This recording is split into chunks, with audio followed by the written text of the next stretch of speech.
Welcome to the Transformative Principal podcast, where we learn how to be an amazing educational leader. I am your host, Jethro Jones. Are you ready to be a transformative principal?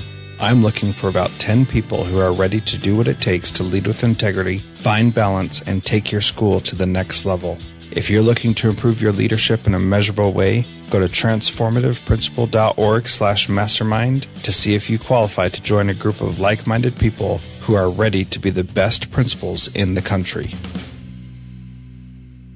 Welcome to Transformative Principal today. I'm super excited to have Ginger Lewman on the show. She's going to talk about her recent book that she just wrote about project-based learning, and we're going to reminisce a little bit about the old days when we first got connected and we did this really big, awesome project during the 2008 election, which is crazy to think that was 8 years ago and how much has happened since then. But I hope you enjoy it, and what a great opportunity to speak with an old friend. Welcome to the Transformative Principal. I am so excited to have my good friend Ginger Lewman on the show today. She and I first met a long, long time ago when I first joined Twitter. She was probably one of the first people that I really interacted with, that I developed a friendship with, that I didn't know in person. So I'm excited to have Ginger here. Ginger, thanks so much for being here.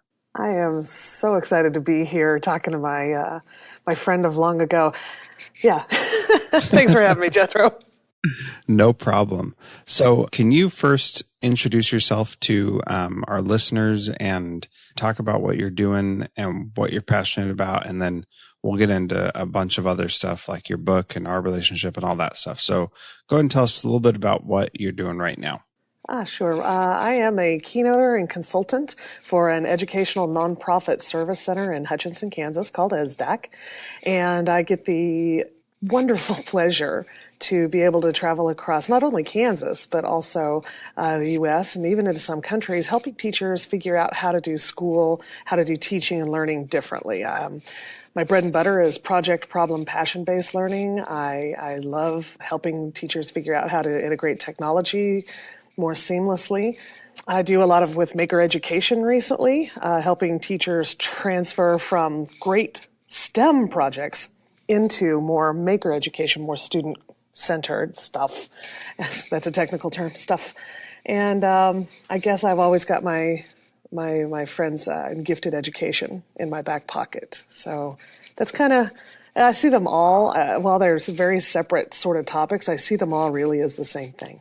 Yeah, absolutely. So let's talk about let me share my perspective first, and then I'll let you talk. So when I first joined Twitter, I immediately saw that there was power to connect with others and start doing really cool things. And that was a really long time ago, and Twitter was still fairly young, and there weren't a ton of people on there. And so those who were on there were really excited to connect and do cool things with other people. And it was pretty cool when you and I first connected, because what I saw was, here's somebody that I can learn a great deal from, and that we can participate in something pretty cool and powerful. And I've said since then, I've had like 5 different jobs since then, and they've all been promotions. And so I've always been moving up.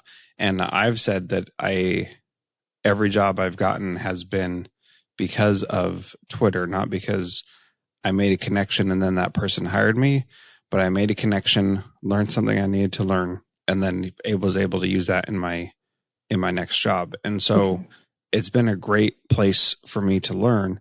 And doing the campaign trail wiki with like students from, 3 countries and 5 different states or something in the 2008 election, that was where I saw the real power of being able to connect with other educators. So anyway, it was just that was my remembrance of how we first connected and how powerful that was for me. I saw how you can collaborate and work together with others, and it was just really awesome. So any thoughts on that, Ginger? Well, I agree with you so much there. I know back then, back 2007, 2008, those of us who were on Twitter, were reaching out. It's that we were so isolated from our local colleagues and peers. Everybody looked at us like we were some sort of unicorn when we started talking about, you can connect with other classrooms, and they're like, what? And so if you were in the world trying to do something different, it was a lifeline, and that's what you were to me. That's what our friends in Connecticut and Long Island and in France, and where we were reaching out and looking at different perspectives. I live in central Kansas now, but back then it was in eastern Kansas, so it's 2 hours away. But people have a stereotype of who my kids are before they even meet them. And I needed my kids to reach out and to fight through their own stereotypes of other folks. And I've actually never, well, I now have, but back then I'd never been to Utah. And I thought, let's check out this guy and see what his classroom is like, and any chance to get my kids to see the greater world, because some had never even left Kansas before. And to me that was heartbreaking. And so it's a powerful tool, always has been, and just connecting in general. Now there are so many other people on Twitter, and it's really noisy, and I still love it. It's the personal connections. You'd asked earlier, how did we connect? I thought, oh Lord, I have no idea. I don't remember. As far as I know, I've always known you. I know, right? But yeah. So how did we connect?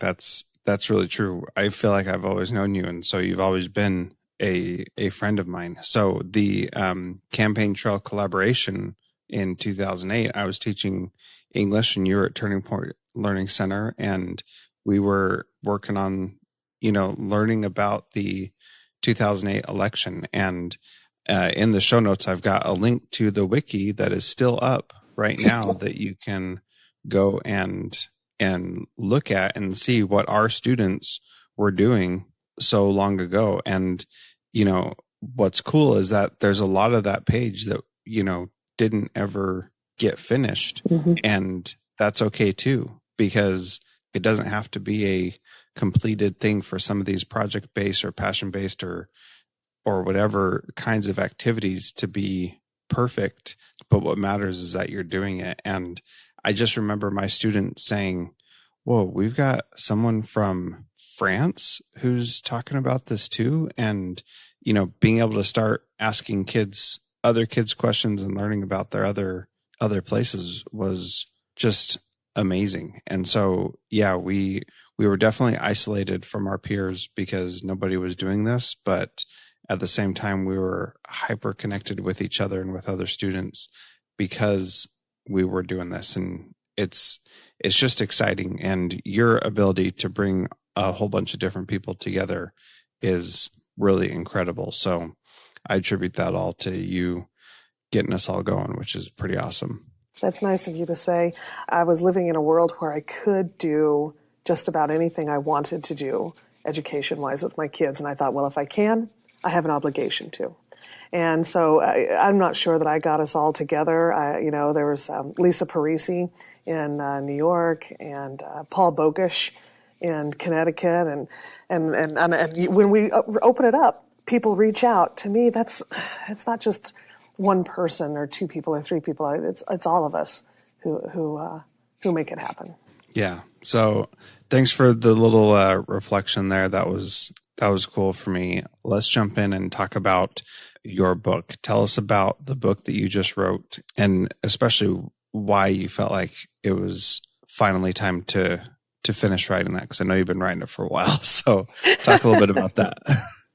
Absolutely. Well, the school that we had built there in Emporia was such a special school.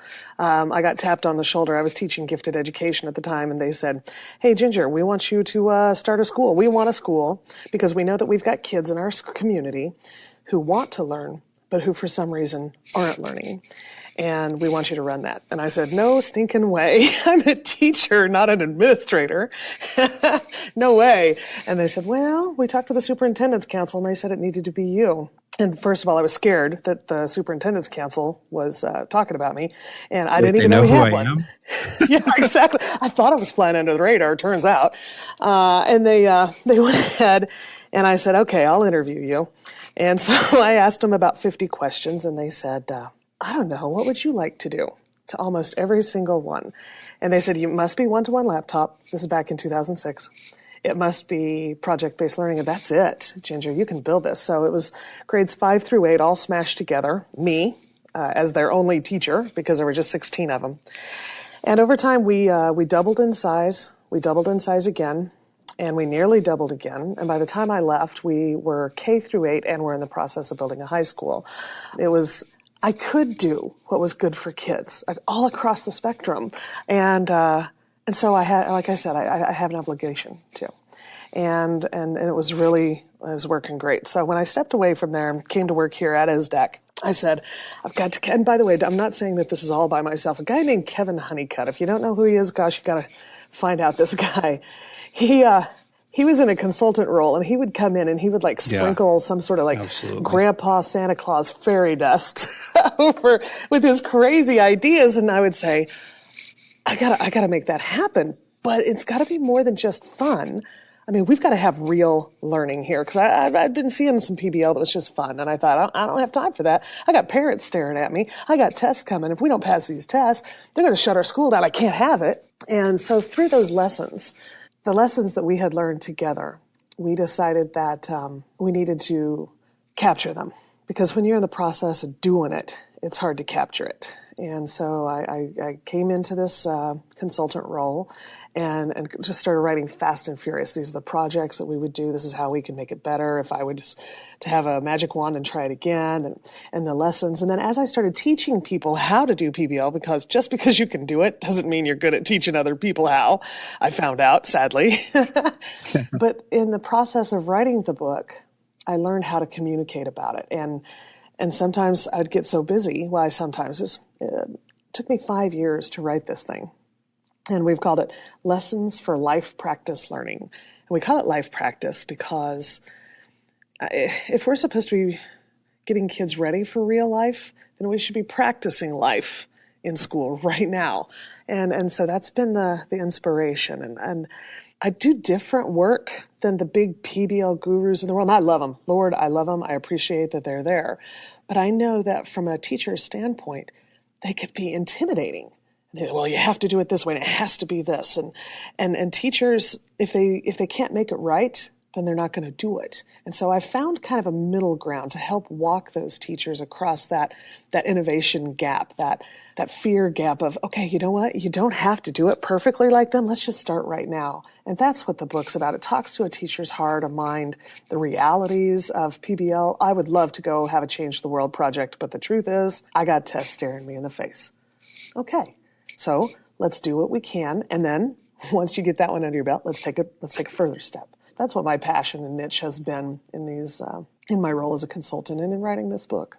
Yeah. Well, it's fascinating as you talk about that. Like, looking back, you can see how you did it, but the reality is that when you're in the thick of it, you're just trying to do something different and cool and engaging for your kids, right? Mm-hmm. I'm just swimming as hard as I can and trying to keep them interested and wanting to come to school while they're still learning. Yeah. And what I found so fascinating was that when we did the campaign trail collaboration, we had an idea of what that was going to look like, but we didn't know all the little details. And it's something that you can plan to do some things, but a lot of it has to be an idea of allowing the kids to take it in the direction that they want to, right? Mm-hmm. So that they're excited and engaged about it. So, that was a while ago, and I've learned some things and you've learned some things. So what are some of the ways that some things you need to have in place as you're teaching people? Like, when you teach them, what are some things they need to have in place so that they can be successful in implementing project-based learning? Well, there's I think so many different levels. One thing, we need to understand the difference between projects and project-based learning, because they're not the same. Just because you're doing projects doesn't make it project-based learning. And to know that at its root, and again, the gurus will tell you it has to be this and that, and that's probably true. I'm not saying they're wrong, but I want to find a space for all of us to be able to grow. And so I like to think that it all boils down to when the kids are learning. If I say, you're going to do this, we're going to read this chapter, we're going to do this activity, whatever, and then you're going to create something that tells me what you learned, that's projects. But if it's, I'm giving you a question or a challenge, or you, even better, start to come up with your own questions or your own challenges that you want to solve, and then you're learning by answering those questions or solving those challenges, then that's project-based learning at its root. You can put a bunch of different dressing on it, but as much as you can, it's the learning by doing. I talk with teachers about that and help calm their hearts and stomachs about that concept. And then we talk about how to help kids have their choice and voice, and how do we manage all of that? How do we make sure that our kids are actually working and not in groups, in group work or singly, or when do we choose? And do we choose or do they choose? And what's optimal for that throughout the process? And here's the thing is, I think that it's so many choices that some folks get overwhelmed, because as teachers, we were taught to tell the kids what to do, how to do, and when to do it. And so then in project-based learning, when we're not telling them those things anymore, the teachers, then they're just crazy. And well, yeah, I'm not saying there's no structure. And that's what the book has really done, is laid out a process of what I call optimal ambiguity. It's and folks are starting to use that term now, and I'm glad they are. But it's the idea of, how do I create an environment where kids are a little unsure, and the brain and the mind wants to make sense of things. And if I make sense for them, then I own that learning. But if I create an environment and say, gosh, I don't know, how could we do this? And I support the kids in learning how to make their own decisions, how to live with their own consequences, good or bad, how to recover from them, good or bad, then I'm really teaching them life skills. And to know that each kid is different in their handling of ambiguity, and bringing the art of teaching in to know who needs more support and who needs less support, and why and when, and be okay with not every kid being the exact same, because guess what? They're not. And to think that they are and to treat them all the same, well, we're cheating a whole lot of kids when we're doing that. So that's what the book lays out. Very, very, I think, clean, but that's my ambiguous mind sometimes, is step one, creating the launch. How do we get the project, the challenge, the question where the kids are like, what? I can't wait. I mean, if we can hook them from the start. So let's make sure our launch is good. And then it goes through the process of, how do we make sure our grouping's ready to go? How do we make sure that we have high expectations of learning? Just because they've got say in it doesn't mean that we're accepting subpar work. How do I make sure that the stuff they're researching is really high quality? And if it's not, what do I as a teacher do? Because it is my responsibility, ultimately, to make sure they're learning. And we talk about presentation. There's just so much in the book that it's to me, it's like getting me in your classroom all the time, every day. So when I go out and travel and talk with teachers in schools, the first day they ask me questions. The second day, after they've had some chance to process it in the evening, they come back and they ask me the same questions, because now they're looking at it with a different point of view. The book helps you go further and further each time, so you can read it over and over, and it'll be, as you get more experience with PBL, your experience with the learning of it gets more complex, and the book seems to travel with that. That's what folks are telling me, so it's my intent. Well, that's pretty cool. So for me, when I first started doing PBL stuff, then it was really just, I don't know what to do. And so I didn't think about the launch. How do I get kids excited about it? Because I just said, we're going to do this, and hopefully you'll be excited about it.